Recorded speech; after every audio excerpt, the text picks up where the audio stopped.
ವೀಕ್ಷಕರೇ ನಮಸ್ತೆ, BN TV ಕನ್ನಡಗೆ ಸ್ವಾಗತ. ಹಣೆ ಬರಹಕ್ಕೆ ಹೊಣೆಯಾರು, ಬಂದಿದ್ದನ್ನೆಲ್ಲ ಅನುಭವಿಸಲೇಬೇಕು, ಎಲ್ಲ ವಿಧಿಲಿಖಿತ, ನಾವೇನು ಮಾಡಲು ಸಾಧ್ಯ ಎಂದು ಪರಪ್ಪನ ಅಗ್ರಹಾರದಲ್ಲಿರುವ ಮಡೆನೂರು ಮನು ಅಂದುಕೊಳ್ತಿರಬೇಕು. ಯಾಕೆಂದ್ರೆ ಮಡೆನೂರು ಮನು ಹೀರೋ ಆಗುವ ಕನಸನ್ನ ಕಂಡಿದ್ರು. ಆ ಕಾಲ ಕೂಡಿ ಬಂದಿತ್ತು. ಮೊದಲ ಚಿತ್ರ ಕೂಡ ಬಿಡುಗಡೆ ಆಯಿತು. ಆದರೆ ಅದಾದ ಬಳಿಕ ನಡೆದಿದ್ದಂತಹ ಘಟನೆಯೇ ಬೇರೆ. ತನ್ನದೇ ಚಿತ್ರವನ್ನ ಬೆಳ್ಳಿತೆರೆಯ ಮೇಲೆ ನೋಡುವ ಅವಕಾಶದಿಂದ ಮಡೆನೂರು ಮನು ವಂಚಿತರಾದರು.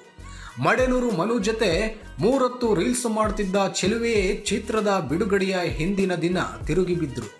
ಅತ್ಯಾಚಾರ, ಲೈಂಗಿಕ ದೌರ್ಜನ್ಯ, ಬಲವಂತದ ಗರ್ಭಪಾತ, ಬೆದರಿಕೆ ಆರೋಪಗಳನ್ನ ಮಾಡಿದ್ರು. ಮಡೆನೂರು ಮನುವನ್ನ ಜೈಲಿಗೆ ಕೂಡ ಕಳಿಸಿಬಿಟ್ರು. ಇವತ್ತು ಮಡೆನೂರು ಮನು ಅಭಿನಯದ ಚಿತ್ರಕ್ಕಿಂತ ಹೆಚ್ಚು ಮಡೆನೂರು ಮನುವ ಕಾಮಪುರಾಣದ ಕುರಿತು ಮಾತುಗಳನ್ನಾಡ್ತಿದ್ದಾರೆ, ಅಸಹ್ಯ ಪಟ್ಟುಕೊಳ್ಳಲು ಆರಂಭಿಸಿದ್ದಾರೆ. ಇದರ ನಡುವೆ ಗಂಡು ಗಲಿಯಂತೆ ನಾಯಕನಾಗಿ ಚಿತ್ರರಂಗದಲ್ಲಿ ಮೆರೆಯಬೇಕೆನ್ನುವ ಮಡೆನೂರು ಮನು ಕನಸು ನುಚ್ಚು ನೂರಾಗ್ಬಿಟ್ಟಿದೆ. ಹೌದು, ಎಲ್ಲರಿಗೂ ಗೊತ್ತೇ ಇದೆ. ಈ ಒಂದು ಚಿತ್ರದ ಬಗ್ಗೆ ಮಡೆನೂರು ಮನು ಒಂದು ಕನಸನ್ನೇ ಕಟ್ಟಿಕೊಂಡಿದ್ರು. ಆದರೆ ಆ ಕನಸು ಈಗ ನುಚ್ಚು ನೂರಾಗ್ಬಿಟ್ಟಿದೆ. ಎಲ್ಲರಿಗೂ ಗೊತ್ತಿರುವಂತೆ ಮಡೆನೂರು ಮನು ಅವರದ್ದು ಎನ್ನಲಾದ ಆಡಿಯೋ ಒಂದು ವೈರಲ್ ಆಗಿದೆ. ಶಿವಣ್ಣ, ದರ್ಶನ್ ಮತ್ತು ಧ್ರುವ ಸರ್ಜಾ ಕುರಿತು ಕೀಳು ಮಟ್ಟದಲ್ಲಿ ಮಾತನಾಡಿರುವ ಆಡಿಯೋ ಅದು. ಆ ಆಡಿಯೋ ವೈರಲ್ ಆಗುತ್ತಿದ್ದಂತೆಯೇ ಅನೇಕರು ಅಯ್ಯೋ ಪಾಪ ಎನ್ನುತ್ತಿದ್ದವರೆಲ್ಲ ಮಡೆನೂರು ಮನು ವಿರುದ್ಧ ಕೆರಳಿ ಕೆಂಡವಾಗಿದ್ದಾರೆ. ಮಡೆನೂರು ಮನುವನ್ನ ಚಿತ್ರರಂಗದಿಂದ ಮಾತ್ರವಲ್ಲ, ಕಿರುತೆರೆಯಿಂದಲೇ ಬ್ಯಾನ್ ಮಾಡಬೇಕೆಂದು ಆಗ್ರಹಿಸುತ್ತಿದ್ದಾರೆ. ಅಖಿಲ ಕರ್ನಾಟಕ ಡಾಕ್ಟರ್ ರಾಜ್ಕುಮಾರ್ ಅಭಿಮಾನಿ ಸಂಘಗಳ ಒಕ್ಕೂಟದ ಗೌರವಾಧ್ಯಕ್ಷರಾದ NR ರಮೇಶ್ ಮಡೆನೂರು ಮನು ವಿರುದ್ಧ ಸಮರವನ್ನೇ ಸಾರಿದ್ದಾರೆ. 31 ಜಿಲ್ಲಾ ಕೇಂದ್ರಗಳಲ್ಲಿ ಮಡೆನೂರು ಮನು ವಿರುದ್ಧ ಪೊಲೀಸರಿಗೆ ದೂರು ಸಲ್ಲಿಸುತ್ತಿದ್ದಾರೆ. 31 ಕಡೆ ಮಾನನಷ್ಟ ಮೊಕದ್ದಮೆಯನ್ನ ಕೂಡ ಹೂಡುತ್ತಿದ್ದಾರೆ. ಇದೀಗ ಮಡೆನೂರು ಮನುಗಾದ ಈ ಗಾಯದ ಮೇಲೆ ಕರ್ನಾಟಕ ಚಲನಚಿತ್ರ ವಾಣಿಜ್ಯ ಮಂಡಳಿ ಬರೆ ಎಳೆದಿದೆ.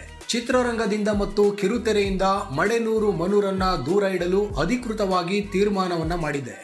ಈ ಕುರಿತು ವಾಣಿಜ್ಯ ಮಂಡಳಿಯಲ್ಲಿ ಚಿತ್ರರಂಗದ ಎಲ್ಲ ಸಂಘ ಸಂಸ್ಥೆಗಳನ್ನ ಸಭೆಯನ್ನು ಮಾಡಿದ್ದು, ಸಭೆಯಲ್ಲಿ ಕೆಲ ಮಹತ್ವದ ತೀರ್ಮಾನವನ್ನು ಸಹ ಮಾಡಲಾಗಿದೆ. ಈ ಕುರಿತು ಸಭೆ ಮುಕ್ತಾಯವಾದ ನಂತರ ಮಾತನಾಡಿರುವ ವಾಣಿಜ್ಯ ಮಂಡಳಿ ಅಧ್ಯಕ್ಷ M ನರಸಿಂಹಲು ಮನು ದುರಂಕಾರದಲ್ಲಿ ಮಾತನಾಡಿದ್ದಾರೆ. ಮಡೆನೂರು ಮನು ಚಿತ್ರರಂಗದ ಯಾವ ಸಹಕಾರ ಬರುವ ದಿನಗಳಲ್ಲಿ ಇರುವುದಿಲ್ಲ ಎಂದು ಹೇಳಿದ್ದಾರೆ. ಈಗಾಗಲೇ ಮಡೆನೂರು ಮನು ಜೈಲಿನಲ್ಲಿದ್ದಾರೆ.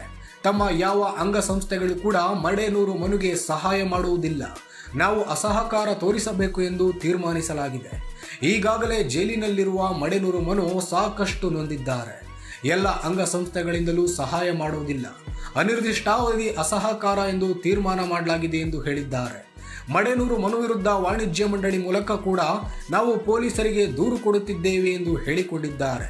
ಹೀಗೆ ಮಡೆನೂರು ಮನು ಮೇಲೆ ಸದ್ಯ ದೂರುಗಳ ಮೇಲೆ ದೂರು ದಾಖಲಾಗ್ತಾ ಇದ್ದು, ಕನ್ನಡ ಚಿತ್ರರಂಗ ಮಡೆನೂರು ಮನುಗೆ ಅಸಹಕಾರ ನೀಡುವ ತೀರ್ಮಾನವನ್ನ ವಾಣಿಜ್ಯ ಮಂಡಳಿ ಮಾಡಿರುವ ಹಿನ್ನೆಲೆ ಸದ್ಯ ನಾಯಕನಾಗಿ ಮಿಂಚುವ ಮಡೆನೂರು ಮನು ಕನಸು ಆರಂಭದಲ್ಲೇ ಭಗ್ನವಾಗಿದೆ.